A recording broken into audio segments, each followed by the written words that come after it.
is Allie Burke.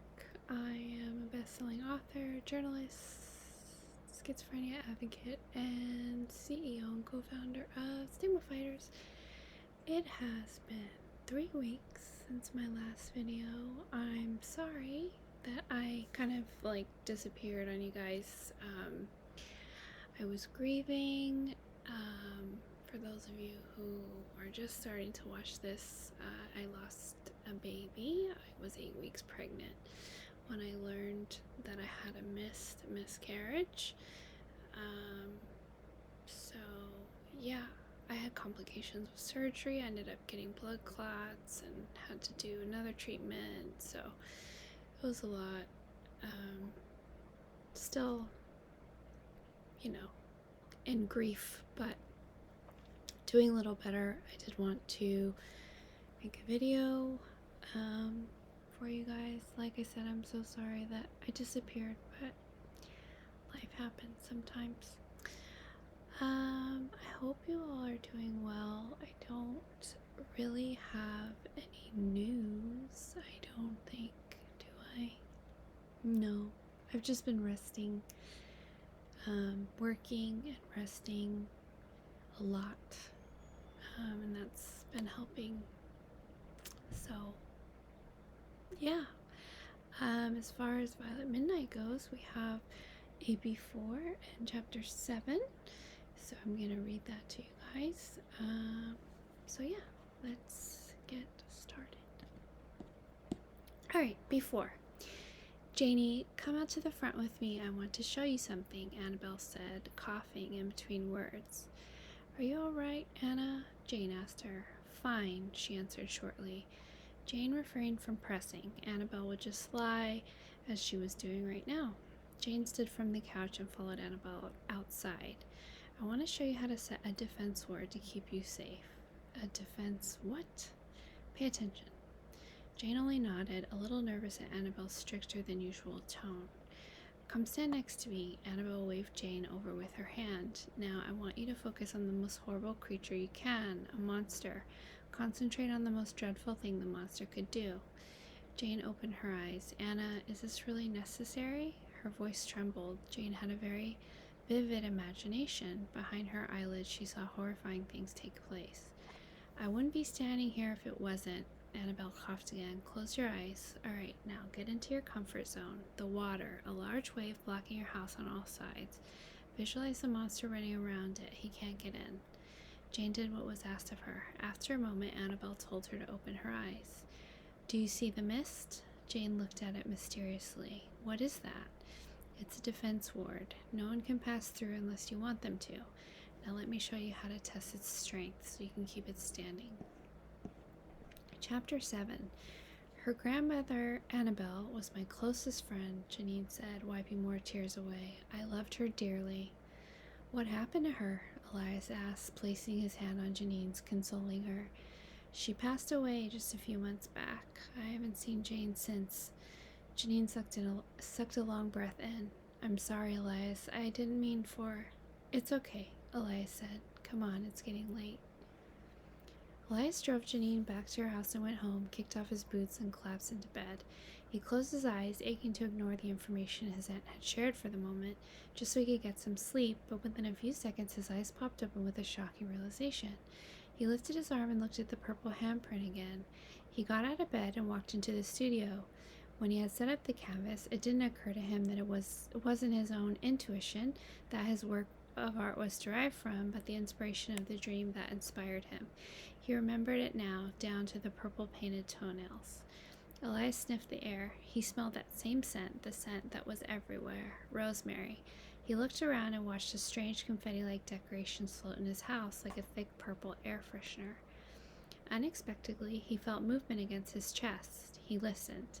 There was a quiet breath that was not his own. He looked down as the black swivel chair in front of him rolled to the side and hit the wall beside it. As the chair came to a stop, he heard a thud, like something had fallen to the floor. Elias froze, staring at the chair. A single muffled word drew his eyes to the bare carpet. Ow. It wasn't much, but he was sure that he heard it. The same voice, the beautiful voice from earlier. It spoke again.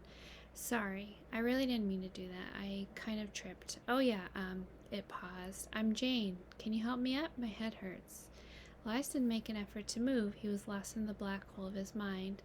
The voice again. Not much of a gentleman, are you? Never mind. I can get up myself. Just don't talk. Elias blinked away the blankness, returning himself to the reality of the current situation. There was an invisible woman in his house who had tripped and fallen, and she was asking him to help her up. No big deal. He slowly stepped forward. He leaned down and held his hand out. A quiet moment passed before he felt her cool hand in his. He blindly maneuvered his other hand until he found her invisible lower back. He gently tugged. His body straightened, helping her up. Thank you, she said. He could feel the vibration of her voice just inches from his lips. He moved to let her go, but felt her body start to slide downward, so he tightened his grip. She whispered to him, I'm really not always this clumsy. He smiled. His hand glided up her back, and his other hand found the back of her legs. He lifted carefully, cradling her cool body against him, his eyes closed. Her touch, it was serene like a cool breeze. Elias walked out of the studio, down the hallway, into the living room, and gently placed her down on his couch. He went to the kitchen, found a small towel, and drenched it with hot water. Then he went to his hall closet and found a blanket that had never been used. He returned to the living room and covered his empty couch with a blanket. It revealed a form under it. She was tiny, not that short, just little, fragile. Elias held the towel out. It removed itself from his grasp and dangled in the air for a long time. Your head, he said, and his whole body cringed. He closed his eyes, afraid to open them again. When he did, he found the blanket lying flat and the towel on the floor. She was gone. Elias let out a discouraged breath, annoyed at himself for his blatant idiocy. Just don't talk, she told him. Elias shook his head. Dumbass. Jane opened her eyes and saw Starry Night hanging on her wall. She was sitting on her couch several hours after she put her book down. She still had to pee. She remembered getting back to Elias's. She was in her little dark private abyss, just waiting, and suddenly she was in that room again. He just stood there looking at his painting. She walked over and settled herself in front of him. She just wanted one tiny whiff. She was greedy. She leaned forward, very carefully put her nose up to his chest, and held a deep breath. She became so captivated by the smoky essence that she began leaning to the right. Before she could regain her balance, she tripped over her own feet. Next, the chair rolled as her side hit it, and she was on the floor. She was humiliated, even if Elias couldn't see her. She had covered her face with her hands, an automatic reaction to her embarrassment. Her head was throbbing. She couldn't prevent the pained word from slipping out of her mouth. Jane found herself covering her face again. She couldn't believe that she had asked him to help her up. He only stood there, squinting like he was trying very hard to see something that wasn't there. She had been so rude. Her headache must have been raging. She didn't bother attempting to get up on her own, even though she had said she would get up herself. The entire room had been spinning. She just watched the blank expression on Elias's face turn into something more thoughtful. He stepped forward, helped her up, and carried her to the couch. She smiled, remembering that he had covered her up with a blanket, and gave her a pleasantly warm towel for her head. She knew what it was for. She was just so lost that she was unable to move. She was looking at his eyes. They were so peaceful, so blue. She had no desire to ever look away. Jane sighed. She missed him. She got up and finally went to the bathroom. She walked to her closet and dressed in some leggings with jeans over them, a gray hoodie, wool socks, and shoes. She was going out. She started walking, but then she stopped, turned around, and came back. She positioned her body in front of the house. She closed her eyes and saw Elias's handsome face. Very faintly, the words Elias Linden whooshed from her lips. She opened her eyes and watched the mist change. It was normally a faint gray like a thin fog, but now there was a new glow to it, a deep red mixing with the darkness of the night. It was beautiful. Jane walked through the woods and stepped onto the asphalt from the brush. She walked down Lillian Highway, making her way to Hazel Grove. As she walked, her light tapping footsteps the only sound to accompany her, she recollected that she had thought before that Elias could be a fantasy. He wasn't. She sensed it deep in her heart that he must exist. She was drawn to him. Maybe, just maybe, everything she was feeling would be real this time. Elias sat in his leather chair, suddenly missing Liam. He had his eyes closed, forcing deep breaths into his lungs. His head ached. He didn't take any medicine for it. No pain medication so far invented would ease it. Elias got up and put his boots back on. He got in the Aston Martin and was driving again. He arrived at Rose and Books after a few minutes of cruising through the busy streets of Hazel Grove. This was his favorite bookstore. They never closed, 24 hours a day, 7 days a week. Ironic that he never bought books here. He went inside and picked out a few movies, a comedy, some war movies, and some lovey-dovey chick flick that he would never watch by himself. At least he would have it, if ever needed. He made his way to the checkout counter. A blonde woman rang up his movies, and suddenly a longing feeling washed through him. It was gravitational. He wanted to walk backwards. Elias jerked his head around. 10 feet away was her. Her bright red hair exploded over the light gray hood of her sweater. She held a book with a title that he couldn't see from this distance, her head down as she read the back of it. She stood with her legs close together. Her arms were crossed against her chest. She was cold. He reflexively took a step away from the checkout counter. If he could just hold her for a moment, she would be warm. "Excuse me, sir?" the woman asked from behind the counter. Elias turned back to the woman, blinking his eyes. They burned. He must have been staring for a while. He paid her and got his bag. He didn't look back again, just quickly walked out to his car. What would he say? "Hi, I heard your voice in my studio. Do you want to get a drink?" Elias looked back at the door. It opened, and he watched a slim figure emerge, the body topped with a bright red flash of curly hair. She crossed her arms and started walking. Elias took a deep breath and did the last thing he ever thought he would do. He got out of his car, and he followed her. I'm so excited for you guys to read what comes next. I forgot, I did get a question that I promised I would answer in the next video. Let me pull it up. I was thinking about it while I was reading. Let me see here if I can find it. It's a while ago. Let's see.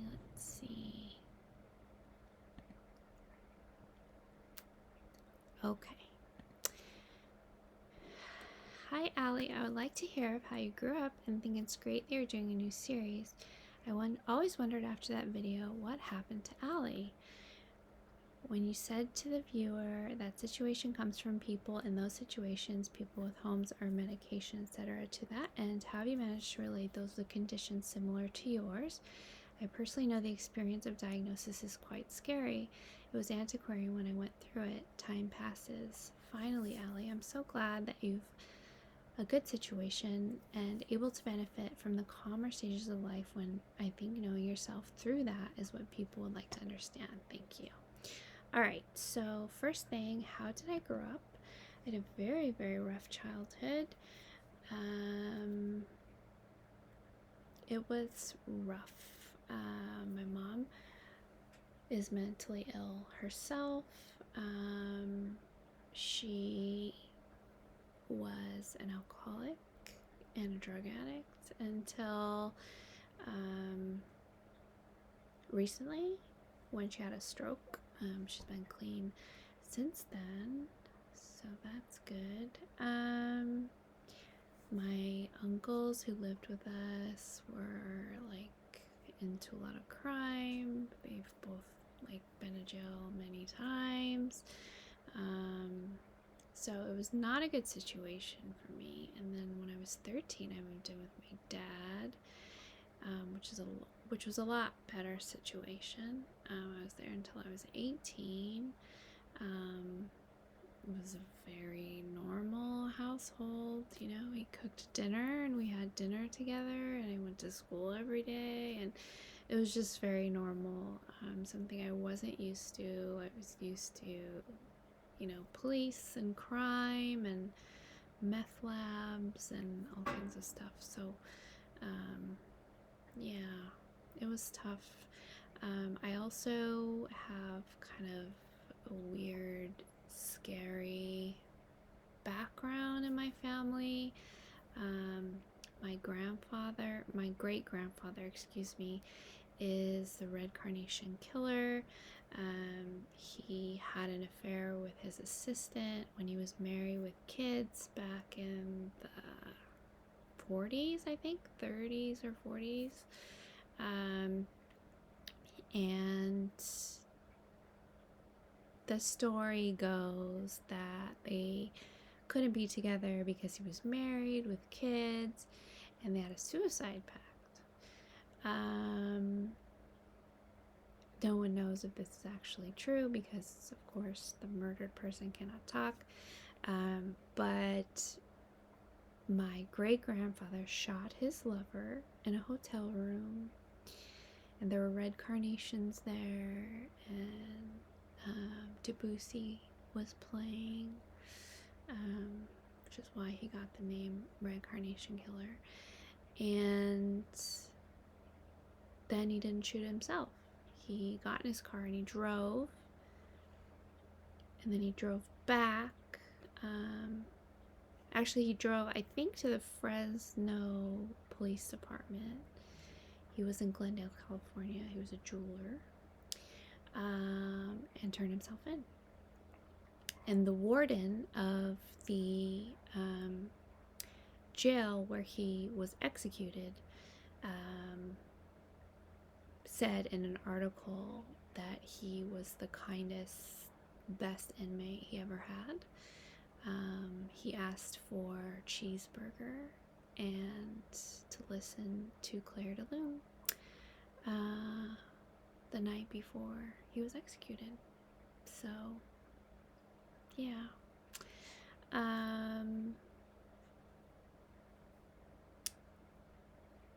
And his son, who was my grandfather, was like delivering papers the day that this happened. He was like 12 or something. I actually never met my grandfather before he died, but he did end up living to be very old and had a lot of kids and stuff. So the other thing was what happened to Allie. I moved to Long Beach, so I'm no longer at my dad's house. I have this studio apartment here in downtown Long Beach, which I love. I'm much closer to Delon. We tried very hard to have a baby. We tried for 2 years before I got pregnant, and it didn't work out. So it is sad, but you know, life goes on, and try again if you have the strength, you know. So yeah, I hope that answers your questions. This is a long video, guys. Sorry, it's like almost 20 minutes. sorry. Usually they're shorter, but I will be back soon with chapter 8 of Violet Midnight. Again, I'm so sorry I took off on you guys, but just needed some time to myself. I'm sure you can understand that. So yeah, talk to you soon. Okay,